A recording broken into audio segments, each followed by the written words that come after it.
Good afternoon, everyone. My name is Yvonne Krajewski, Audit Manager with VonLehman CPA Advisory Firm. Thank you to our partners at Bricker Graydon and HORAN for their continued partnership on this series. A recording of this presentation will be available on this page following today's broadcast. If you have any questions for our experts, please enter them into the chat feature below this video. Before we get started, I'm going to turn it over to our panelists for brief introductions. Kerri, if you could start. Yep. Hello, my name is Kerri Walz, and I'm a manager at VonLehman. I have joined VonLehman in 2013, and I specialize in employee benefit plan auditing. All right, Paul. Yeah, good afternoon, everyone. My name is Paul Carl. I am with HORAN Wealth. I am a, I can't believe it, 37-year retirement industry veteran, first aid on the dark side, Department of Labor. And the last, do the math, 29 or so, working with a variety of retirement plans, and happy to be a part of this. Thank you. Awesome. Thank you. And John? Hi, I'm John Kirk. I'm a partner in Bricker Graydon's employee benefits group. Like Paul, I started on the dark side as well over at the Department of Labor. Made the flip over to, depends on your view of lawyers, the dark or light side. But I work with employee benefit plans, executive comp, all those fun things we have to worry about tax rules for. Awesome. All right. Thank you. Well, we are going to go ahead and get started with the questions that have been submitted to us. The first one, with Secure 2.0 containing over 90 provisions, what are employers most inquiring about? Paul, do you want to take that one? Yeah, I'll jump in on that. So the top three that we're getting questioned about, and I'd love to hear what John thinks too. Treatment of employer contributions as Roth. We're still getting questions about the Roth catch-up for what I'll call high wage earners, even though that's been postponed. And then emergency savings accounts. Those are probably the top three that we're getting questions about. I'm a little concerned. I would think that we'd be getting a few more questions about long-term part-time employees, right? Since that's going to be kicking off, January 1st. In particular, we've had some questions, but not a significant number yet. So that's the one that's on our radar, and we're really focusing on right now. Yeah, Paul, I think we were getting a lot of the Roth issues with the Roth contributions. Lots of questions. Do I have to amend my plan? Do I have to amend my plan? And then essentially the answer was yes. And then, as you said, it got postponed. And so those questions, at least for the lawyer side of things, sort of vanished overnight. As soon as we broadcast, oh, it got postponed, everyone was like, well, it's on the list to think about, but it's on the bottom of the list. We're getting a lot of the long-term part-time employee questions. I think, to your point, there's been more noise around it, but oh, by the way, remember, even though we've been talking about this for a while, it starts January 1st, and all of a sudden January 1st has become real. You got to put off the fourth quarter, and then all of a sudden, Thanksgiving starts to come around. You're like, oh no, we have year-end stuff we have to do. So we're seeing a lot of that. We're amending some plans. We're working with people who maybe haven't been tracking those long-term part-time employees to determine if they're supposed to come in to try and catch up. And for those of you that are scratching their heads going, what are these two guys talking about? If you have a retirement plan for 2024, so 1/1/24, if you've had long-term part-time employees, so people that work at least 500 hours, and they've done that for at least 3 years, you have to limit in your retirement. You don't have to match, but you do have to let them defer. And so if you should have been tracking for 3 years, because next year's the first year they're allowed in.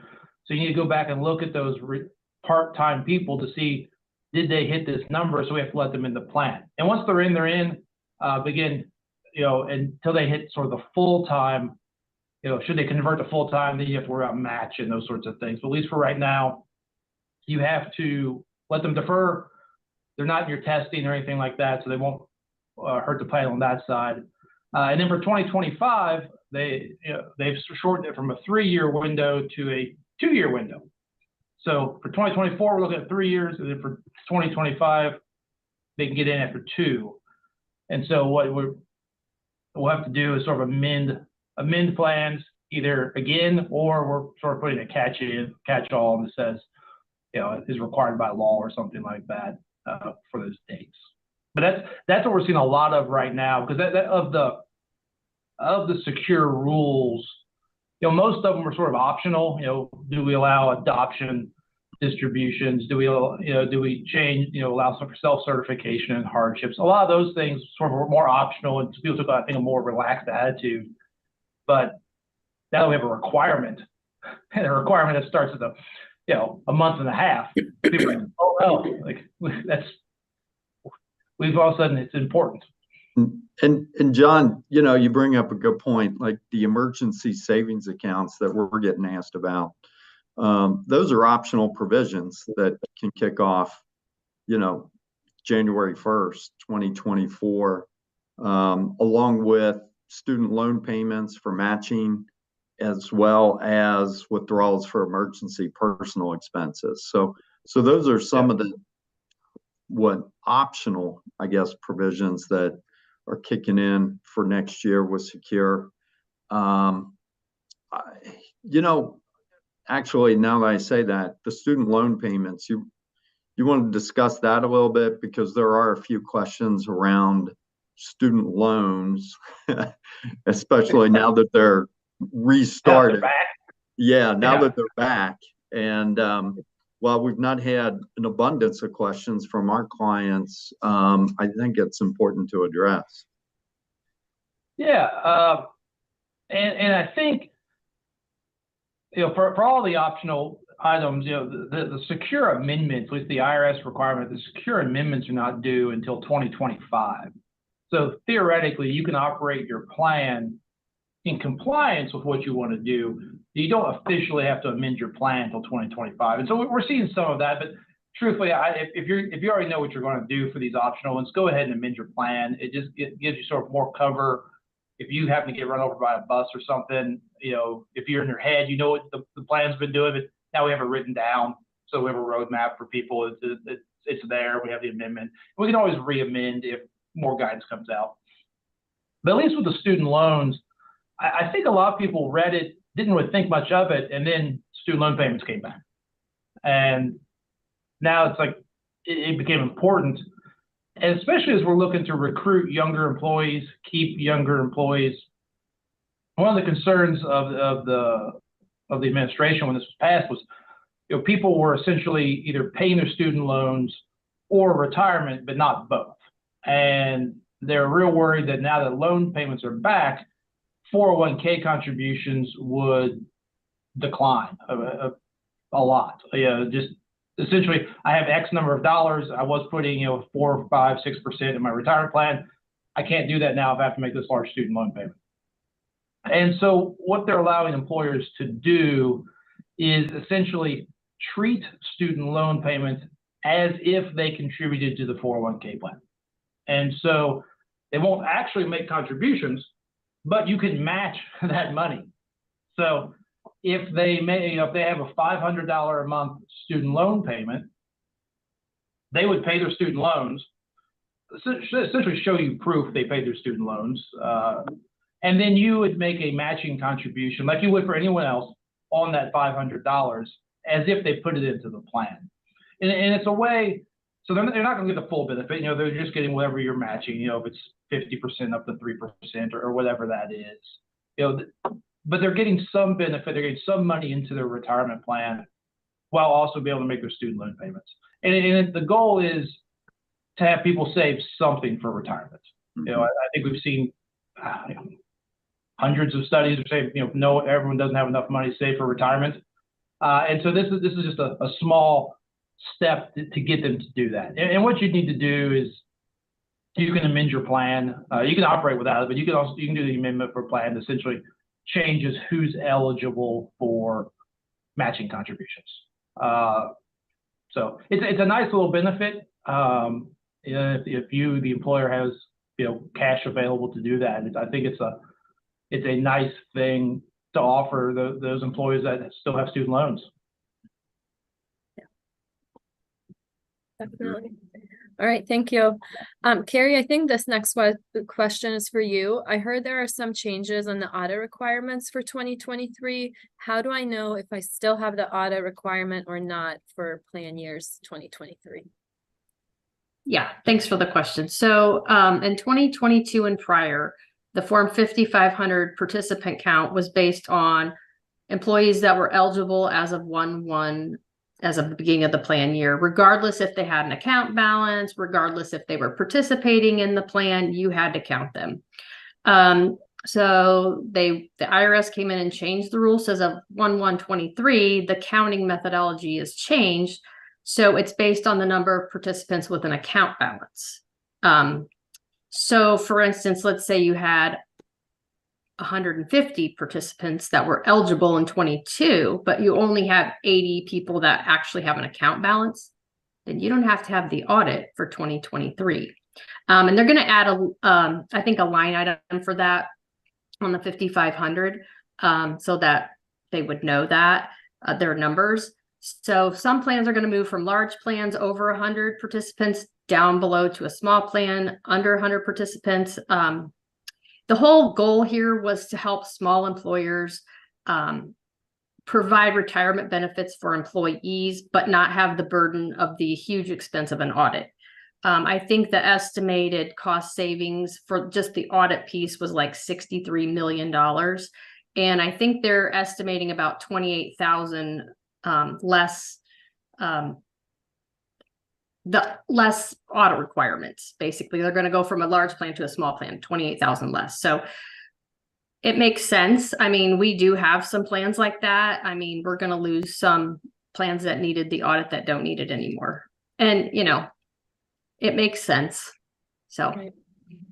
But I do think clients that fall below that number can always request to still have an audit. Yes, sure. If for some reason they still want us to look at things just to make sure, or an agreed upon procedure or something like that. Right. Because obviously if they're on the fence 1 year and then the next year they bump up, well, maybe they want to go ahead and do the audit because they're going to have it the next year. So yeah. And the 81/20 rule still applies as well to that. So yeah. Gotcha. And then are there any other notable changes coming in 2023 on the Form 5500? Yeah. So the IRS also, they've added some extra lines for the expenses. So there used to be like 4 categories, like professional fees, contract administrative fees, investment advisory fees, and I think other.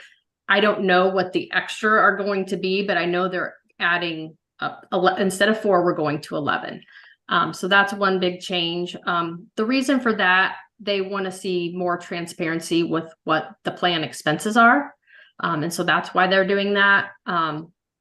They're also adding a question about the plan document date and serial number of plans that have adopted a pre-approved plan document.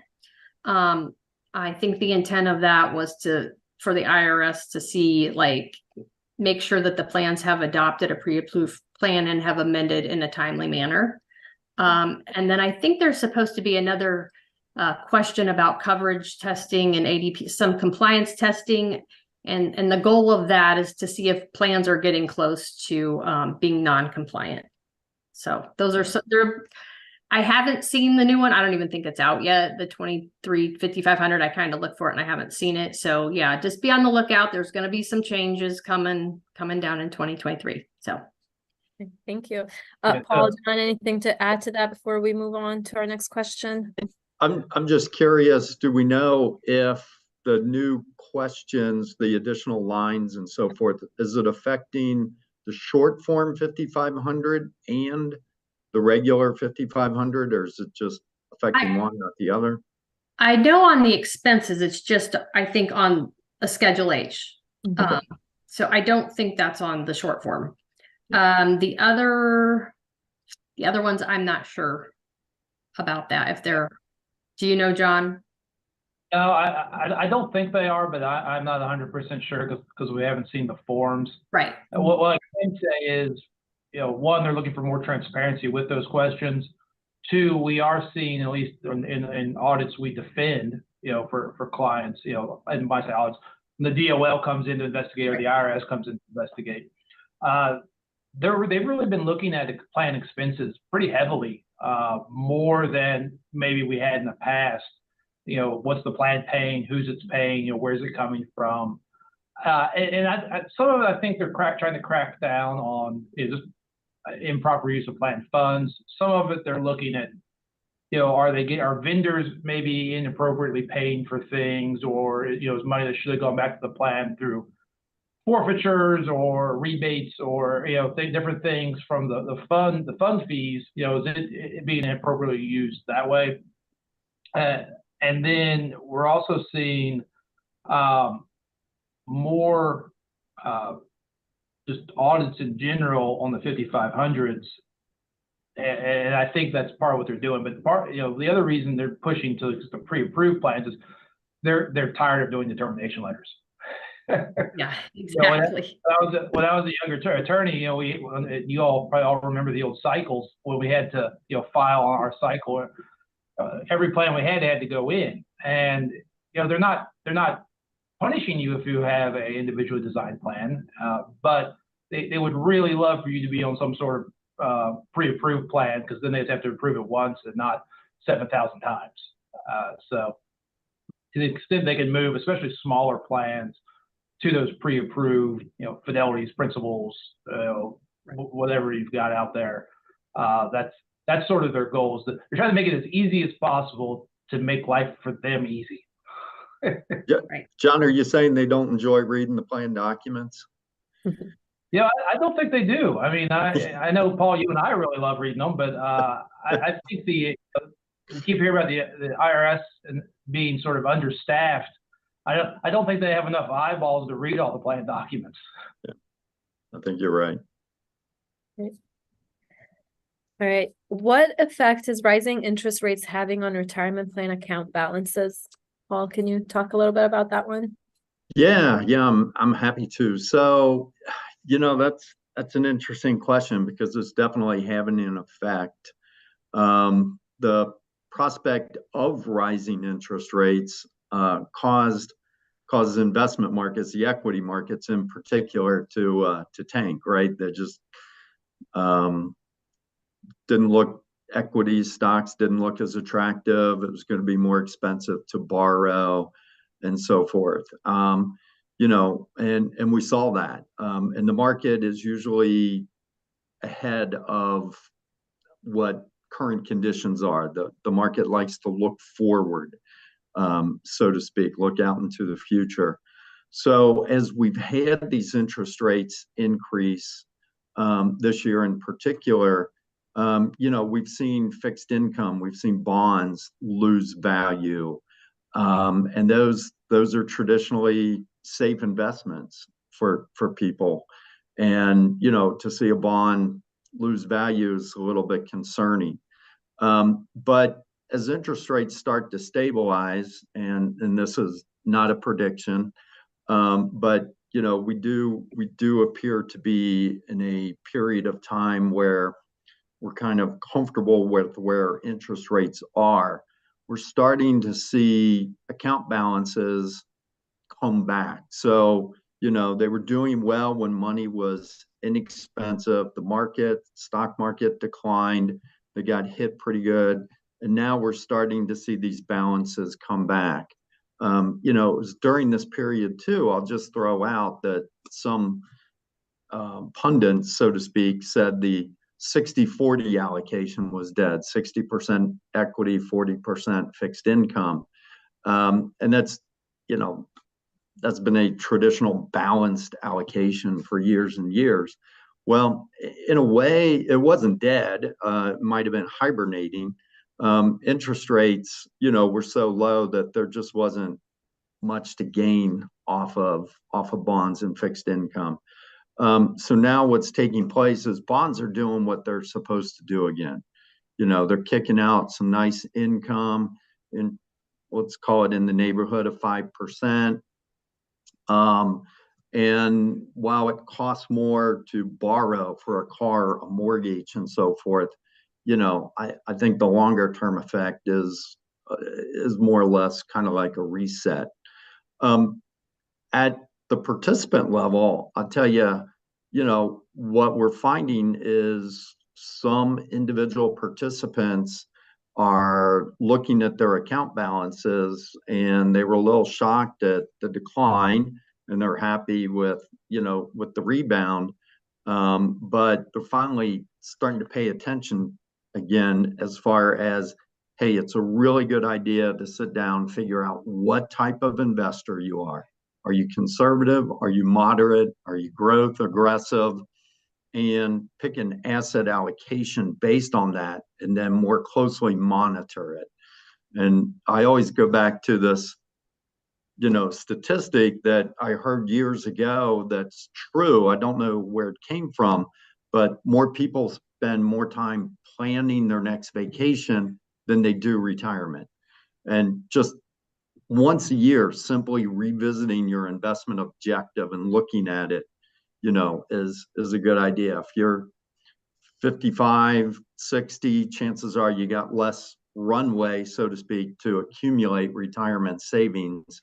So having that right asset allocation, yeah, you might give up some gains on market runs, but on the other hand, on market drops, you shouldn't fall as far either. So it's interesting, but it's a roller coaster, and the thing to remember is, don't get too excited when the market's up, and don't get too depressed when the market's down. So Right.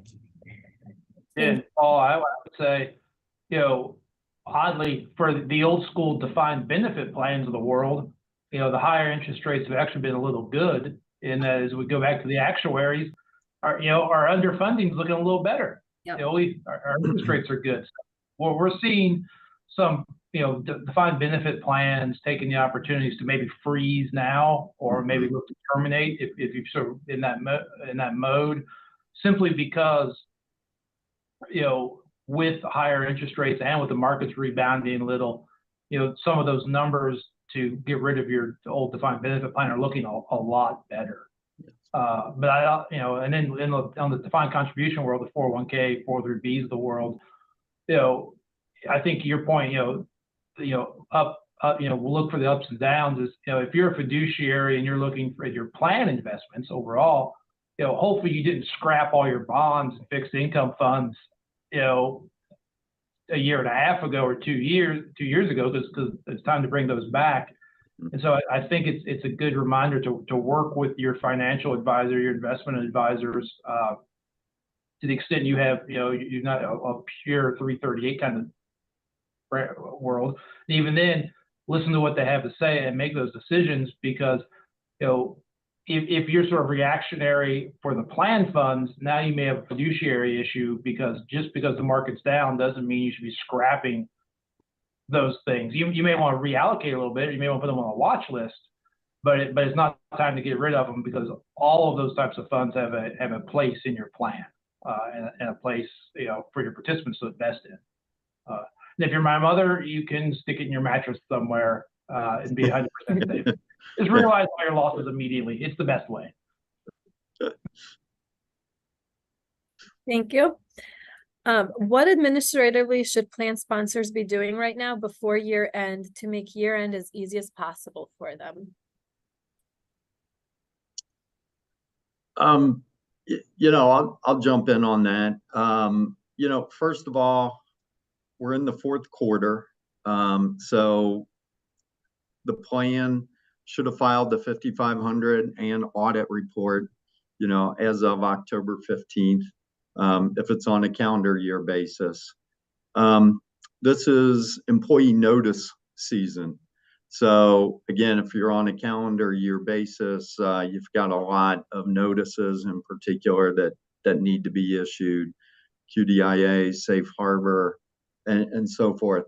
The summary annual report, if it's not been provided to employers, should be issued as well during this period. It's also a great time, and I'd love to hear, what John and Kerri think too. It's also a great time of year to take a look at your plan provisions and say, are they doing what they should be doing? Is there something that could be tweaked for the upcoming plan year that we would need or want in place before the new plan year? That's number one. Number two, and I have a feeling our auditors might smile at this. It's the definition of compensation, right? So, what is your plan document definition of compensation? And what have you been using all year to withhold employee deferrals on, to make employer matching contributions on? Do you include bonuses? Don't you include bonuses? If you got a little bit of time before the end of the year, taking a look at this and doing a decent deep dive might save some headaches come census preparation time in January because of the compliance testing and upcoming potential audit and so forth. But those are the big items, I think. Yeah, I would agree with that. That's one of the biggest things we find is definition of plan compensation is not being followed. So yeah, maybe just do like an annual, make sure that you're, get your plan document out, look at it, make sure that what it says is actually what you're doing in the codes on your payroll provider, that you're deferring on the right ones. Another thing I would suggest is like at the end of the year, as you're preparing, get your census, make sure it ties to your payroll reports. So that way you're ready for the compliance testing, because it seems like those reconciliations are not always done. And so we always have to ask for them. It seems to me like this is the best time to do it at year end, because you're going to have to do it, for compliance testing, you have to provide those. So, do those reconciliations, make sure everything is tied out.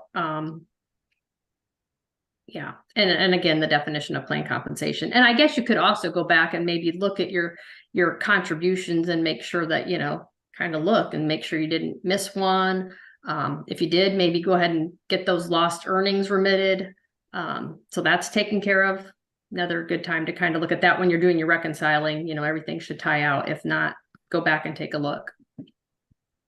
Yeah, that's Kerri hit on what I was gonna say. The lost earnings, did somebody join mid-year and maybe you missed them? Did someone get a fairly sizable raise and so now their comp's different? And did you over withhold, under, sort of spot check, those things. Those in the HR world, that they sort of know where they might be. So, you're not doing your testing now, but you're sort of getting ready for your testing just internally, checking on those. I routinely every year I will get a phone call the last week of the year and say, hey, we just issued bonuses and we didn't take any 401k out, or we did take 401k out, and then I just looked at our plan and we're not allowed. What do we do now? So your bonus definition, your comp definition may not have changed over the years, but sometimes you only look at it once a year, and we all forget. So pull the binder off the shelf, or call your lawyer, or just refamiliarize yourself with it. It's like, oh yeah, these bonuses are, or these bonuses aren't. And maybe you have different kinds of bonuses, and some are in and some are on. Look at your long-term incentive plans, your performance-based incentive plans. Make sure you've got those sort of the metrics in your head, and that you're on and track, and that the right people are still in them. Maybe somebody dropped out. All those sort of things that surprise us at the end of the year, or surprise us, the first week of January, second week of January, when we have to start making those payments. Now's a good time. Sometimes the holiday, if you're in a business where the holidays slow down a little bit, it's a good time. Just, get a couple strong cups of coffee and dive into the retirement plan stuff, and just check. does everything look right? You know, your auditors are there to make sure it's right, but you know, you're the one that lives with it every day. Does it look right to you? Because you're the ones that have to answer those questions later. Is, you know, hey, we noticed this person got a huge raise and they only withheld, you know, $5,000. Like, oh no, they really meant to withhold, you know, the full, you know, the max out that year because of the raise, and you know, we missed it, or our vendor missed it, whoever it might be. But you know, catching them in the same tax year is so much easier than catching them next year. We hit a little bit on some of these common findings that we have during audits, Kerri or John or Paul, whoever wants to take this one. Is there anything else that you saw this year besides the definition of planned compensation, or was that still pretty much the main finding that we're having year after year? I mean, that's very, very typical that we find. I mean, very typical. The other one is late remittances. I mean, that's just a very common one. You know, the DOL is going to look and make sure, you know, when you get your payroll taxes paid, you know, 3 to 4 days, let's say, when you have those paid, then that's when you should have your deferrals into the plan, or, you know, they're going to look at that first. And then they're also going to look at a pattern. I mean, that's what we do too. We kind of, you know, here's your payroll date, here's when it came into the plan, and we're going to see, okay, you're getting them all in 2 days. And then we see one that's like 8 days. Well, what happened? You know, and we're going to investigate that and see what happened. And again, if you can do that in the current, like, you know, look at your 2023, and if you find one, go and look at the lost earnings and see if you can get those remitted now. And another note, and I know sometimes our clients don't necessarily understand that those have to stay. So let's say you have a late remittance in 21 and you fix it in 22. Those have to stay on the back schedule and the 5,500, the year it was late and the year you corrected it. They don't fall off until the following year. So, you know, just understand they kind of on our schedule, on our back schedule, they go from the uncorrected bucket to the corrected bucket, and then they fall off. And I know that the DOL was sending some notices this year. They're more than I've ever seen. If they are seeing late remittance on the 5,500, they're sending a little, hey, you might want to correct these, and here's how you can do it. So, and I've never ever seen that as much as I did this last year.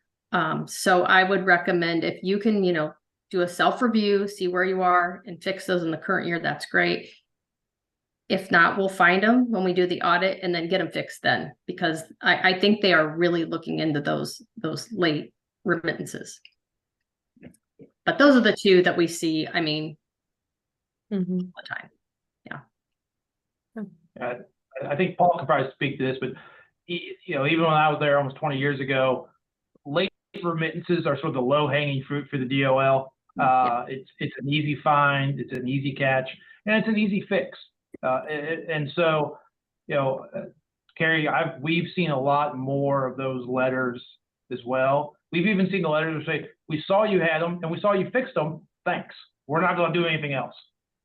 But, you know, you get a letter on DOL letterhead and it's still, you know, even when you read it, it kind of scares the plan sponsor. It's like, oh no, the spotlight fell on us. But they are sending out more of those letters. And because of changes in correction, you know, it's easy to self-correct all those things. And they're just trying to make sure it does correct, because they will check the next year's 5,500 to make sure that correction is shown there. And a lot of times, if you get the letter, you can just send them the proof of deposit of the correction and the calculation you use to get that, and they'll be satisfied there. Hey, John, what about the excise tax form? Do you recommend filing that every situation? Are there situations maybe it doesn't need to be filed? We don't file that very often. I'll say that. I think for the most part, if the DOL will say, well, you need to fix it, you know, the lost earnings, we fix it, and they say, oh, by the way, you owe excise taxes, you need to report to the IRS. At least in my experience, they don't communicate very well, the IRS and the DOL. So we do have clients that say, you know, I want to be 100% compliant, I'm going to file, and I'll report the excise tax. If it's a large number of lost earnings, we generally say, listen, now that we're getting like a material numbers, I think it's important that we do that. If it's $700 in lost earnings, for 150 people kind of thing, I don't see the excise tax forms getting filed on. I will advise clients that you should really file it, but I don't think they ever actually are. Kerri, I don't know on the. I don't see them filed very often either. I mean, very rare. Giovanna, do you agree? Yeah, I agree. I mean, the IRS has to know they're not getting filed, but clearly, for the most part, they don't seem to care either. Unless I think it was a large number.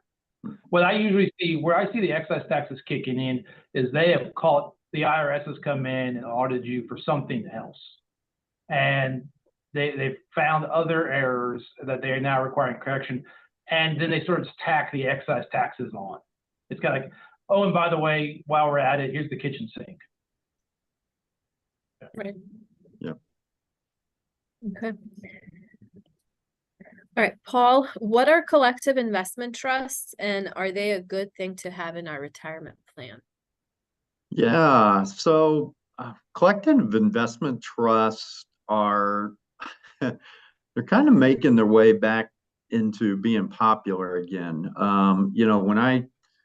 When I was first in the industry back in late 80s, early 90s, they were very popular at bank trust departments in particular. For all intent and purposes, I mean, they look like mutual funds. The whole idea is to have an investment objective and style around them. They pool money, and then they go out and they buy whatever they're supposed to buy. Large cap, growth stocks, small cap blend stocks, whatever. They are not as regulated as mutual funds. They're actually regulated by the OCC because they are essentially through a bank product, trust department. But the whole idea behind them is to really give an additional investment option that maybe mirrors a mutual fund, a registered product, has the same investment objective, same return, just at lower cost. And the lower cost is because there isn't as much regulation behind them. So that's kind of generally the background of them. Traditionally in retirement plans, they were, and John, after I'm done, jump in on this. They were really geared for, I'll say, the 9-figure retirement plan. So the 100 million and more, just to save, maybe 3, 4, 5 basis points on the investment, and therefore that's a significant number with a really high asset market value. And what we've seen is a number of these collective investment trusts come about that are mirroring or duplicating very well managed and very popular type mutual funds, and they're coming down to plans of all sizes. So I'm going to talk specifically about HORAN Wealth. We are a member of the retirement RPAG, Retirement Plan Asset Group. And RPAG has created and sponsored some of their own CITs. And for all intent and purposes, they look like the mutual fund and, that equivalent. They're managed by maybe that same mutual fund company and so forth. But you can only get them exclusively through an RPAG member. And there's other collective investment trusts that are similar situation through other types of advisor groups and so forth. They're less expensive. So that's the big break. But they are also less regulated. So from that perspective, I'm also not only going to have John talk about them from a legal standpoint, but I'm going to have our auditors discuss what's it like to audit these, and how do you audit them differently, if at all, different than if you find a mutual fund invested in the plan. So, John, is there anything I missed on the legal side of them? No, I think, you're absolutely right.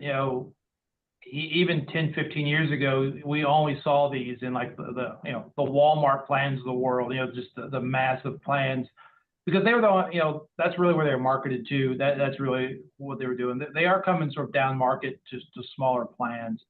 Just note, you can't invest in these as an individual. They're only for employer sponsored plans. They are less regulated because the OCC, so you won't really see a prospectus. You won't see a lot of the things you'd be sort of familiar with, but with funds that are governed by the SEC. The Securities and Exchange Commission has different rules than the OCC, which essentially is the who governs all banks. In the old days, they were a lot harder to sort of track their performance. I think now that they're starting to actually mirror the other more popular mutual funds, you can track them a little better. They are definitely cheaper. However, there may be other fees other places. These are owned by banks, so maybe the banks farmed out the management to a bank subsidiary and different things. So you have to look at all the fees just to see. But as a prudent fiduciary, I think you just have to review. But in general, they do tend to run cheaper. They're a little less transparent. Again, less regulation. So the disclosure sort of all the fees. Now you have a mutual fund, you get that disclosure that's like, here's all the fees, here's everybody getting paid, here's what they're getting paid, all those sorts of things. The CITs don't have that as much, though some are doing a better job of it. Some of them sort of adopted sort of the best practices of mutual funds. But then there's others that still, I won't say it's a black hole, but it's sort of, you say, this is the price, and you don't really know what that breakdown looks like. But no, I think if they're available, through your, whoever you're working with for your financials, it's definitely something you should consider, as a fiduciary. Probably fine to discard the idea, but I think you should at least consider if CITs are available, either alongside the mutual funds that are similar, or maybe in place of some mutual funds. It's worth looking at for sure. And the employees don't know any different, really. I mean, they see this as a CIT, but as far as they know, there's no real change. They've invested in X and they get a return of Y, and at the end of the day, they're fairly happy. We should hope they are. Yeah. So from our standpoint, I mean, we get the ERISA Section 103A3C certification. So we don't really have to audit them. I mean, we just make sure that, the plan sponsor has looked at them, that the value is correct at the end of the year. We don't test like gains, losses, dividend. We don't do any testing of that sort because we have that certification, so we don't have to. We do have some additional disclosures that we have to do in the financial statement. So a lot of times we'll get the information surrounding the CIT so that we can do the disclosures. And I will say it is hard sometimes to identify them because, like you said, they look like mutual funds. It's hard to see, okay, how, so that it is difficult. But then we do have to get the agreement. So like I said, we can see for the disclosures what we have to disclose. Ivana, did I miss anything there? The only thing I would add is on some plans, and I think it just depends on who the service provider is, they'll have a separate certification letter for those types of funds. But I mean, other than that, there's really nothing extra that we're doing. Now, if it wasn't an ERISA Section 103A3C audit, we would have to test that value. But at the end of the year, we have so few of those that I don't think it would be a problem or much different than if it were a mutual fund to test it. Yeah. Yeah. And we actually, I think we're seeing more of them in our audit. Mm-hmm. Yeah. Well, and I would say, on the participant side, there are probably a lot of plans that have them that aren't even really aware they do have them. If it's like, Fifth Third, whatever, or Bank of America, whatever, there's a good chance that is a CIT being offered through the plan. I mean, if it's got a bank name in front of it, there's a decent chance that's actually a CIT rather than a mutual fund. Yeah. Okay. Moving on, we probably have another question or two, timing wise. Kerri, we are considering switching custodians during 2023. What advice do you have or things that the plan sponsor should consider in a situation like that? So we saw a lot of this year. I don't know why it was the year to change custodians, but it was.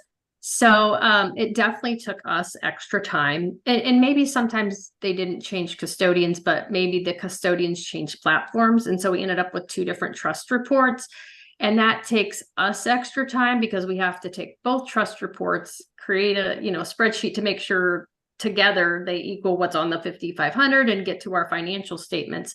And we also have to make sure what left custodian A went into custodian B in total. And then we also have to do some additional testing to make sure that we test a sample of participants to make sure that the participants were made whole, that all their money came over, and did it come over in the right buckets? It has to go in the right buckets. So it is additional work for us for the audit. So if you are thinking of switching custodians, I would recommend you do it at 12/31. I mean, if at all possible, that's the time to do it. So that way we just have one trust report. Granted, we're still going to have to make sure the funds came over, that the transfer came over right. And we're still going to have to test a sample of participants, but we wouldn't have to take both trust reports to get to the total. If you're going to do it and you're going to get 2 trust reports, to help on the audit fees, it would be, a good idea to maybe go ahead and do that reconciliation for your auditor and at least have that for them. And then all they have to do is go in and check everything and make sure it's correct. That would be what I would recommend. Did you run into any issues, Kerri, as far as getting reports from the previous custodians? Yeah. And can you elaborate a little bit on that? Like, what reports should they be saving? Things like that. Thank you. Yeah, that was something I should have mentioned as well. Yeah. So sometimes, they don't have access to it anymore, and then they have to go back and ask for access. So yeah, if you are going to switch, maybe download as many reports as you can, the trust report, distributions, contributions. Those are the biggies that I can think of. Get your plan documents, any of the permanent type information, get all of that information. And then we pick samples.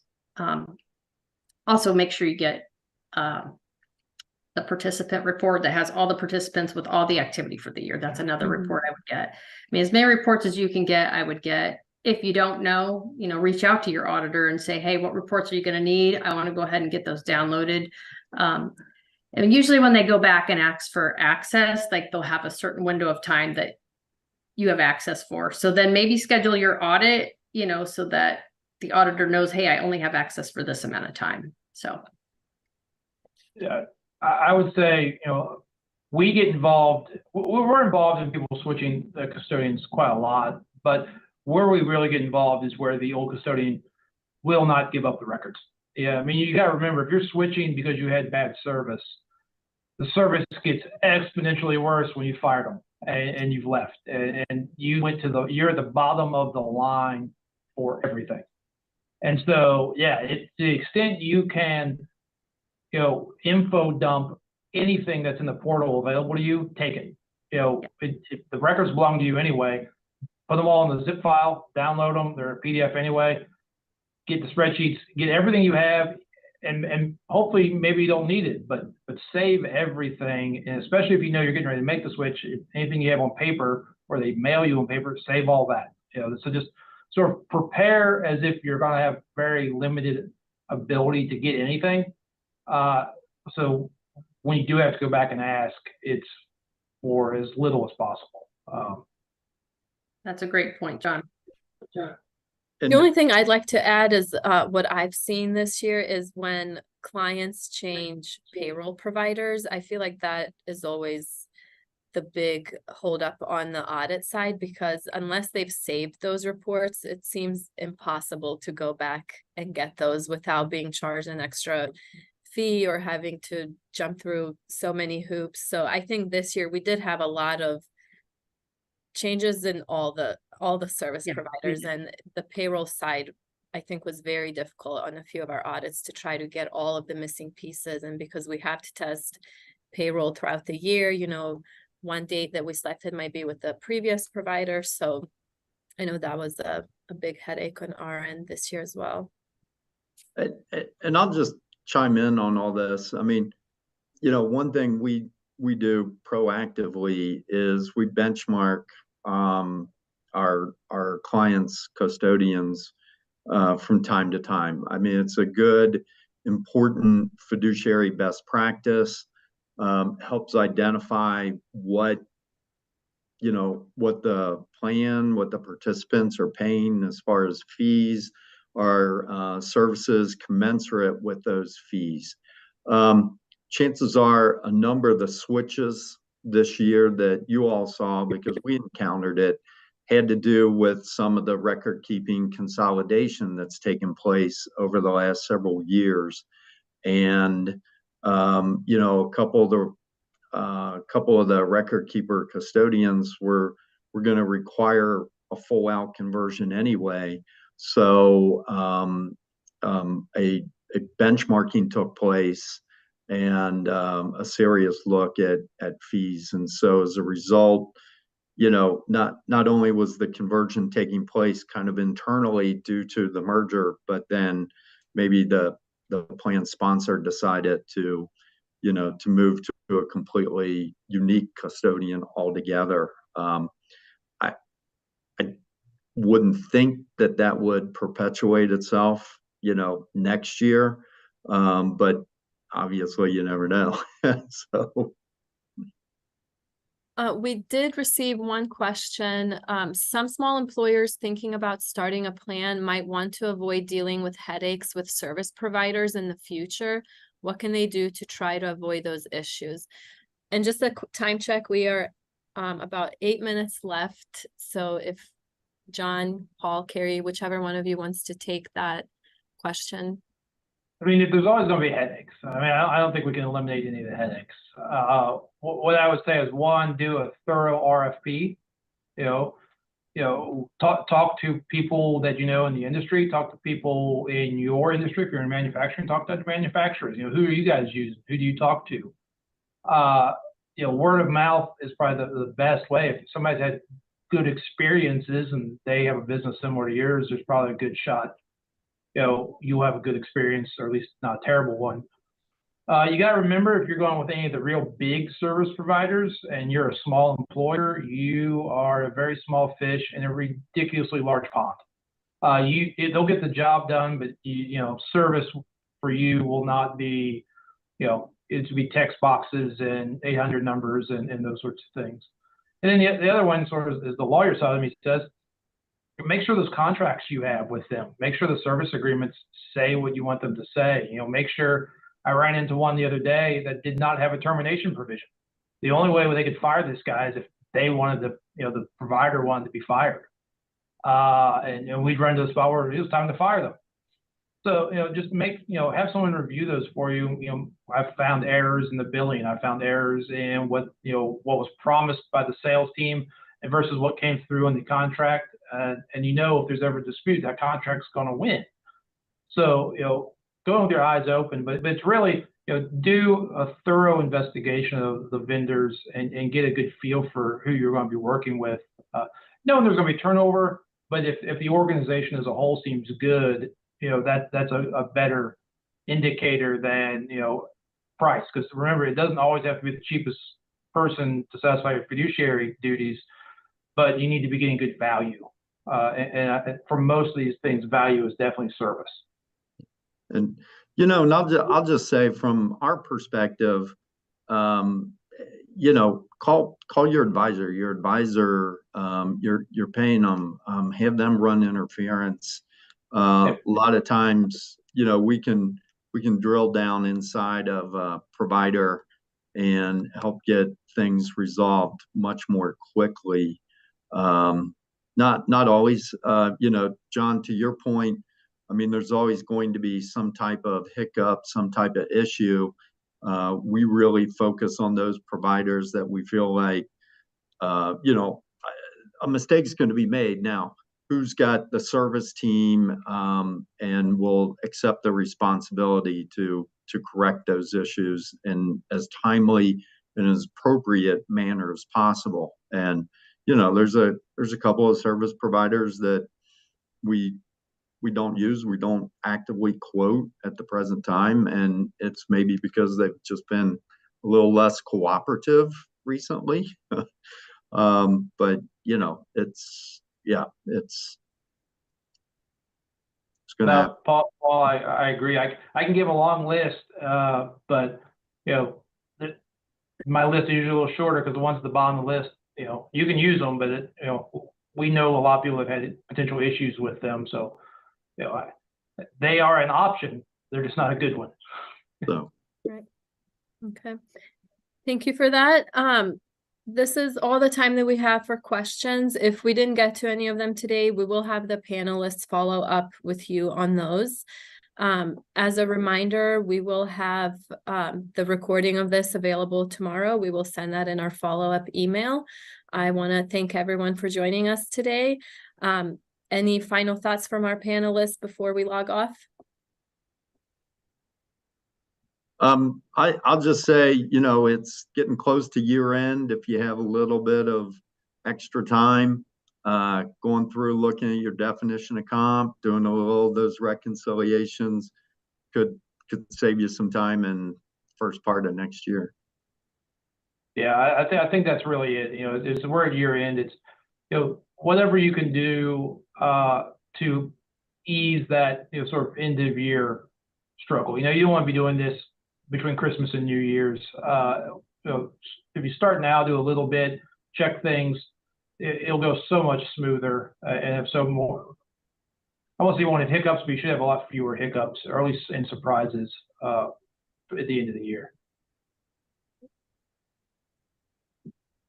All right. My final thought is just 2023, the changes to the 5,500 accounting methodology. Awesome. Yeah, that's important. Yeah, it is. All right. Thank you, everyone. Thank you. Thank you. Bye.